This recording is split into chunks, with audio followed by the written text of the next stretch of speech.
Aujourd'hui, on parle de Jack Black, l'acteur le plus cool d'Hollywood.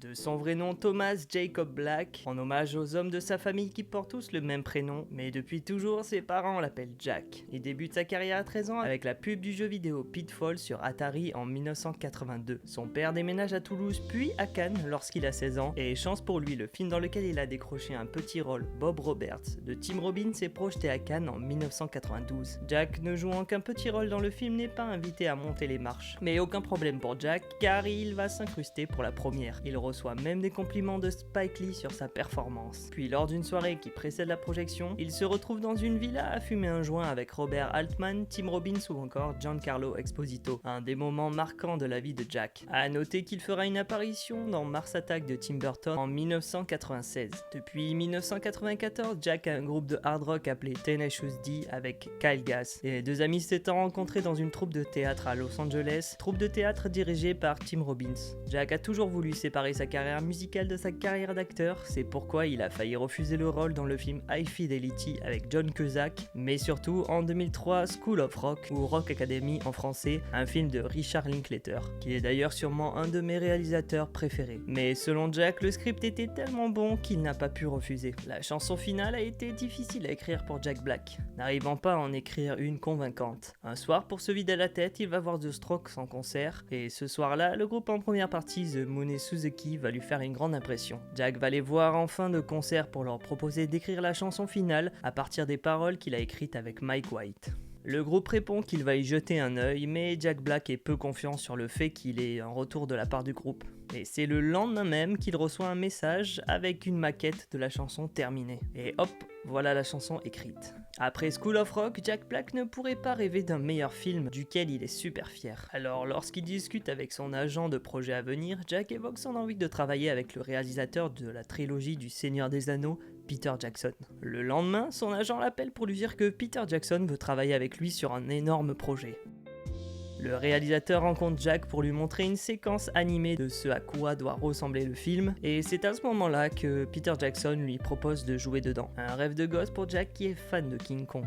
Du coup, direction la Nouvelle-Zélande pour 6 mois de tournage, soit 2 fois plus long qu'un tournage classique. Tournage que Jack va tellement adorer qu'il ne voudra plus quitter, mais bon, comme tous les techniciens étaient partis, alors lui aussi a dû partir. Tournage qui demanda beaucoup de cardio tellement c'était physique. En 2006 sort Nacho Libre, un film de Jared Hayes, réalisateur du cultissime Napoléon Dynamite. Jack joue dans ce film un Mexicain, ce qui pourrait aujourd'hui poser problème pour appropriation culturelle. Pourtant, le personnage de Nacho Libre est un personnage culte au Mexique et Jack Black est toujours le bienvenu là-bas. Lors d'une scène en sautant du ring, Jack se cogne l'œil gravement. Étant transféré à l'hôpital, le producteur décide d'appeler la meilleure chirurgienne du pays, qui arrive habillée en robe de soirée. Sacrée soirée pour la chirurgienne qui était à un événement très chic juste avant et qui se retrouve juste après en train d'opérer Jack Black entre deux margaritas. En 2006, entre tous ses projets de films, Jack continue d'écrire des chansons et de jouer avec son ami Kyle Gass avec le groupe Tenacious D. Et justement en 2006 que les deux amis décident que Tenacious D doit passer à l'étape supérieure. C'est donc après avoir eu une série sur HBO des années auparavant que Tenacious D va avoir droit à son propre film. Jack Black a pour ambition de raconter les origines du groupe de la manière la plus fidèle possible, avec